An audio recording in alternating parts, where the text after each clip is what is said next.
Welcome to the NMR spectroscopy course.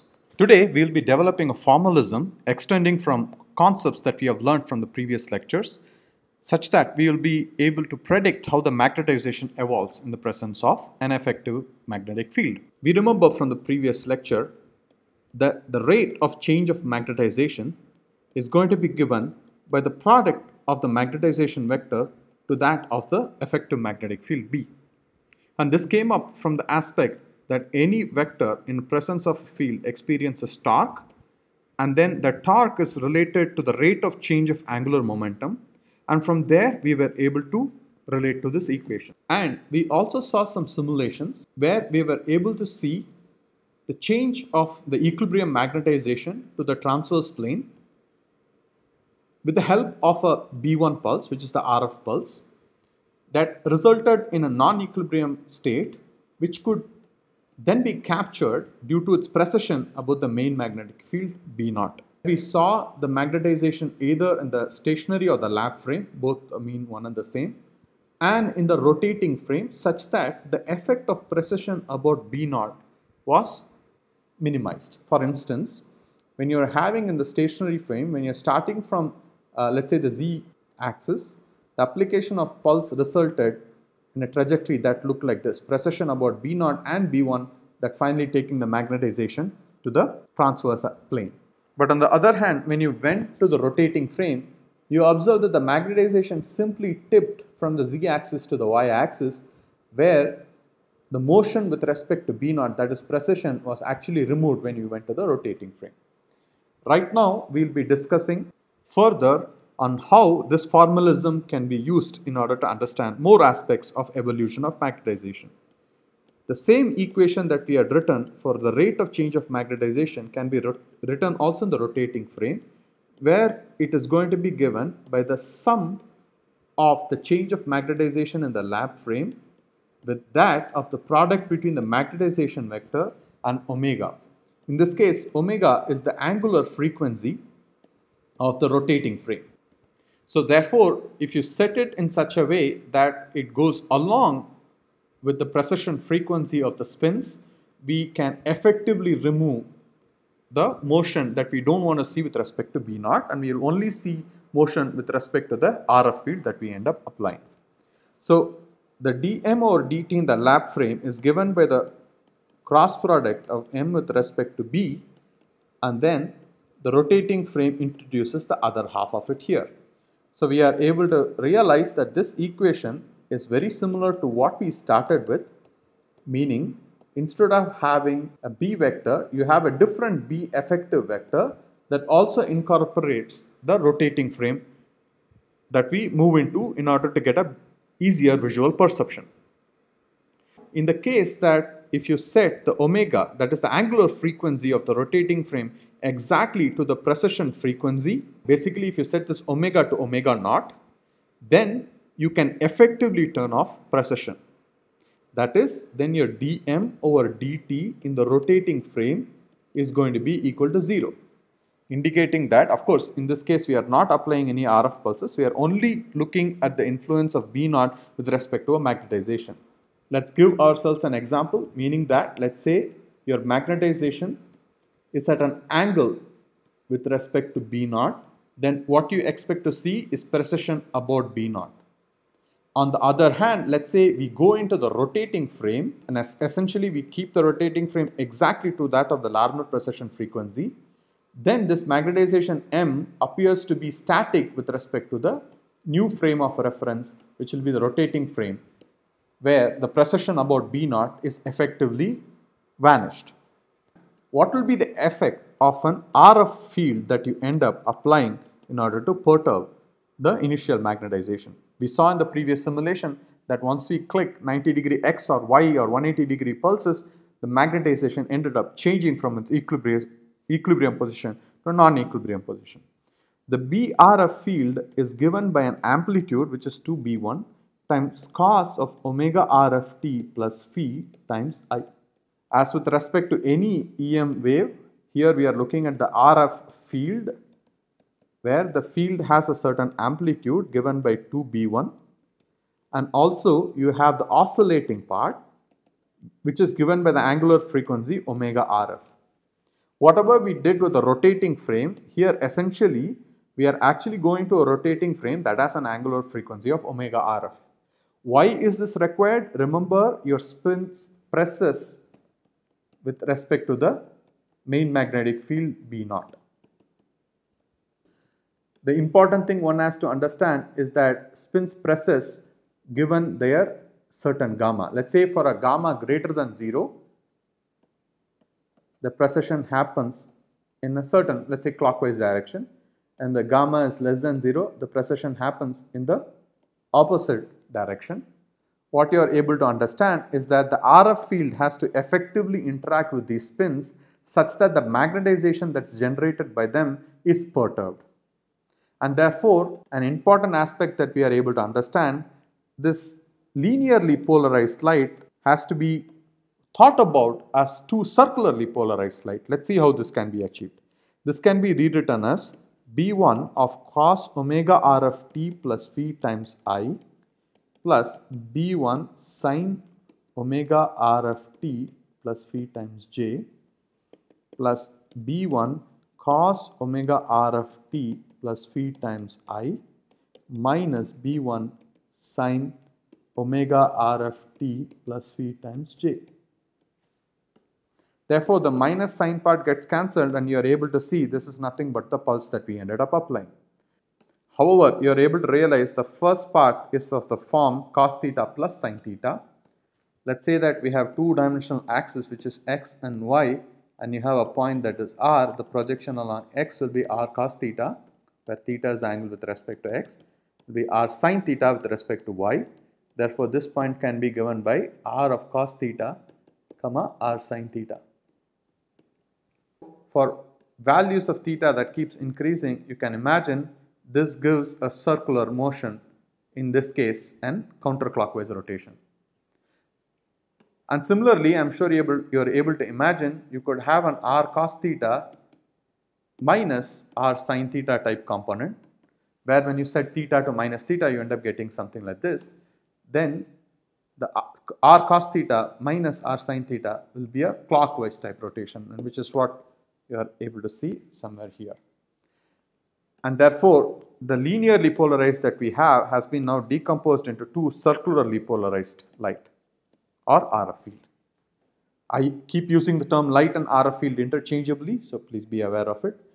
So what ends up happening, depending upon your gamma, only one of this light ends up interacting with your spins and therefore end up perturbing them, while the other one has a smaller contribution, which is given by the Bloch-Siegert shift, which is given as the square of the ratio between 2 times V1 to B0. And generally the B1 field that we end up applying is in the tune of 25 kilohertz, let's say in tens of kilohertz, and B0 is in the order of few hundreds of megahertz. Let's take for an example 500 megahertz. So B1 by B0 will be given as something like 10 power minus 4, so therefore the square of it will be 10 power minus 8.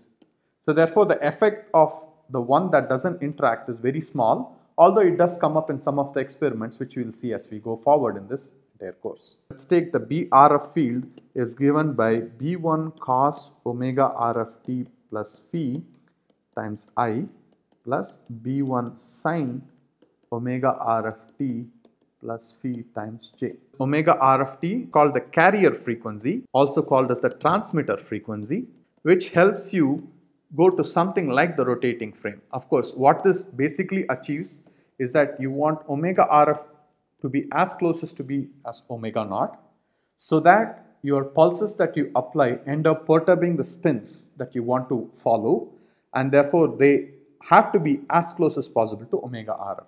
I would like to remind you of the example that we saw for ethanol. In the case of ethanol, you have methyl, methylene and hydroxyl protons that are present. Let's take a look at what will be the precession frequency or what will be the chemical shift of these different protons under the influence of different solvents. So I'll write the methyl proton followed by the methylene proton, then by the hydroxyl proton. And you have different solvents, that is ethanol D6, deuterated isotonitrile, deuterated chloroform. We use deuterated solvents in NMR, which you will see later due to the reason that you need to do something called field frequency locking. and also because they don't come up as a background signal. So what will be the chemical shift?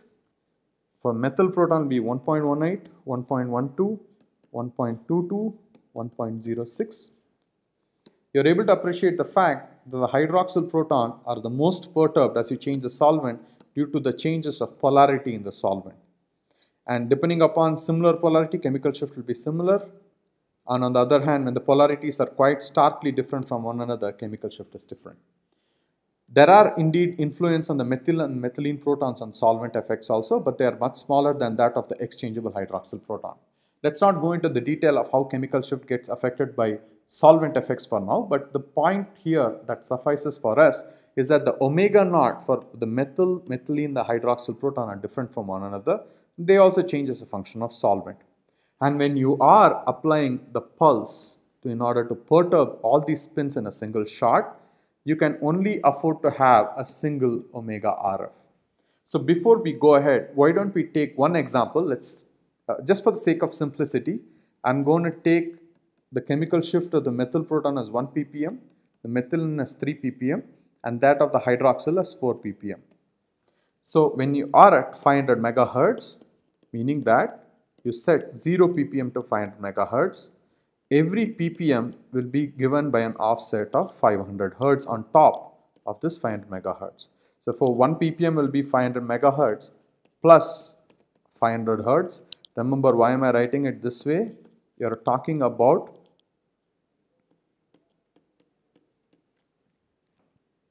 megahertz. So since this is a little tedious to write and I might make mistakes in the decimal, I'm just resorting the fact that I'm going to be writing them as a plus to megahertz. So 500 megahertz plus 3 ppm, which will be 1500 hertz. And 4 ppm would be 4 times 500, which will be 2000 hertz. So 500 megahertz plus 2000 hertz. So what you are able to understand here, the omega naught for each one of them is different. Therefore, the omega RF that you end up picking can either be set on one of the resonances or somewhere in between them. It's a regular thing that people do in order to keep them between the minimum and the maximum. In this case, the maximum is something like addition of 200 hertz to the Larmor frequency and that of 500 hertz to the Larmor frequency divided by 2. So you'll keep it something at 1250 hertz, which is neither the 3 ppm, the 4 ppm, nor the 1 ppm. For the sake of simplicity, let me set my omega RF at the methylene proton. So therefore, what we are trying to say, if the 500 megahertz plus 1500 hertz is kept as omega RF, therefore this pulse is on resonance for the methylene protons, meaning that its offset, which we will see in a moment, is 0 hertz. That is omega naught minus omega RF is 0 for the methylene protons. Consequently, what ends up happening? The offset for the methyl proton will be omega naught in this case, which is 500 megahertz plus 500 hertz minus omega RF, which is 500 megahertz plus 1500 hertz. Therefore, you have an offset of minus 1 kilohertz for the methyl proton. Similarly, if you do it for the hydroxyl proton, you'll get something like a 500 hertz. The moment you go to applying a pulse, the pulse can be on resonance to a given spin while the other resonances are off resonance. This is totally okay. This is not a problem. Therefore, what ends up happening for resonances that are off from the carrier frequency is that the effect of B naught will not be completely cancelled, meaning that there will be small differences that would come up where the precession with respect to B naught will still be present. All this translates to the fact that the B naught will not completely vanish. And for resonances that are offset, you have a delta B naught, which means that there's a small influence of B naught that ends up coming. And you also have B1, which is the RF field that you have applied with respect to phi along the x-axis. Of course, if you set phi to 0, you have an x-axis pulse. If you set phi to pi by 2, you have a y-axis pulse. And if you set phi to pi, you get a minus x-axis pulse. And if you set phi to 3 pi by 2, you have a minus y-axis pulse. Cos omega RF t plus phi times I plus sine omega r of t plus phi times j. The omega rf part influences how much of the B naught is felt. The case that omega rf is equal to omega naught, then there will be no delta B naught. On the other hand, when omega rf is not equal to omega naught, you have a subtle delta B naught. So this delta B naught can be along z-axis or along minus z-axis. For offsets that are positive, it's along plus z-axis, and for offsets that are minus, it's along minus z-axis. The magnitude of delta B naught is given by how much strong the offset is. As you go farther and farther off resonance, meaning that the offset becomes larger and larger in magnitude, then that means the delta B naught also increases in magnitude. Just for the sake of simplicity, we are using delta B naught along the z-axis. So therefore, this component ends up going off. So your BRF in the rotating frame will end up being, we can also write it as B1 in the rotating frame, will be cos of phi times I plus B1 times sine of phi times j. And the delta B naught that we are referring to here will be given by omega naught minus omega RF by minus gamma. This implies minus gamma delta B naught is your offset. We have two B fields that are present. The effective B field, which the magnetization will process about, will be given by the vector sum of. So I am drawing the parallelogram here to get what is the B effective. So B effective will be the vector sum of delta B naught and B1. So we can rewrite it here. B effective on the rotating frame is going to be given by delta B naught vector plus B RF rotating frame. And this is defined with an angle theta with respect to the delta B naught. And B effective, the vector notation would be given by B1 cos phi of I plus B1 sin phi of j plus delta B naught along k. Therefore, the magnitude of B effective would be given by the square root of dot product of each other. Since I will only, of course, all these are in the rotating frame. I'm not going to keep writing it. It's understood by now. Square root of B1 square cos square phi plus B1 square sin square phi plus delta B naught square. And you realize cos square phi plus sin square phi is equal to 1. So you get something like B1 square plus delta B naught square. And if you take a little moment to understand, the magnitude of this vector B effective, while this one will be B1. So therefore, sin theta will be given by mod of B1 divided by mod of B effective. So this implies the B effective vector is going to be mod B1 divided by sin theta. So now how can we find theta? Theta is nothing but, let's take a tan theta. Tan theta will be given by B1 by delta B naught. So let's multiply each by minus gamma. This one will be omega 1, as we always define minus gamma B as omega. So this is omega 1, which is the pulse that we are applying, and the denominator is the offset. So therefore the theta will be given by arctan of omega 1 by omega. I would request you to remind yourself of the fact that the B1 is in the order of kilohertz, let's say 25 kilohertz, and the offsets that you are trying to talk about is in the order of several kilohertz, a few kilohertz, let's say. Theta, that is the angle between the effective magnetic field vector and that of the B naught vector, is determined by the strength of the pulse and the offset that ends up coming.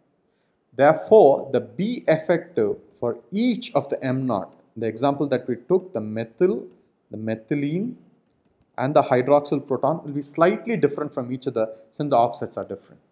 Since the methylene proton is kept as an offset of 0, its theta will be given by pi by 2. And it's omega 1, irrespective of omega 1, you are able to understand here the B1 is effectively along the axis that you ended up applying. This kind of gives you an illusion that the B naught is not present anymore. So this is what constitutes the resonance part of NMR, where when you apply a pulse, the omega RF that is applied on resonance with respect to omega naught gives you the resonance condition. Of course, since the nuclei that have a spin act as magnet, this phenomenon is what is referred to nuclear magnetic resonance. On the other hand, when you have the methyl and the hydroxyl group that have a small offset, the theta will be slightly different from one another.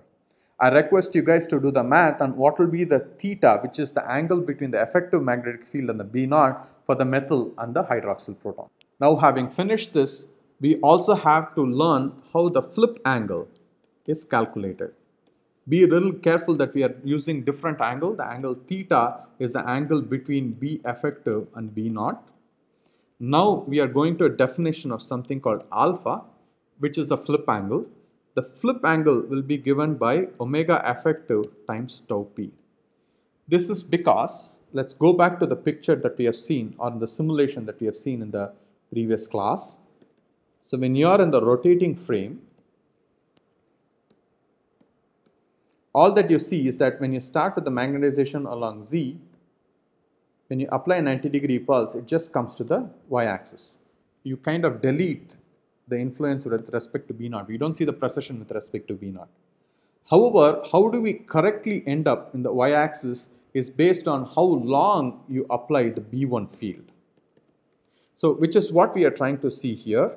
The omega effective will be given by minus gamma B effective. And we just saw a moment back, the magnitude of minus gamma B effective is given by B1 divided by sine theta, because all these are magnitudes. Therefore, omega effective will be given by minus gamma B1 by sine theta, which will be omega 1 over sine theta. We are able to see the influence of offset here as well. If you have no offset, theta is 90 degrees, so therefore you get omega effective being equal to omega 1. So now let's put this into perspective. Let's say you're starting with the equilibrium magnetization along M naught and you're applying a B1 field. How does this magnetization change as a function of time is what we are trying to look at. And for the sake of simplicity, let's put an on resonance pulse, which means that theta will be pi by 2, and therefore your alpha will therefore become omega effective, which is omega 1 over sine of 90 times tau p. One is able to understand that for a given omega 1, if you change tau p, you can get the orientation of the final magnetization in the place that you want it to be.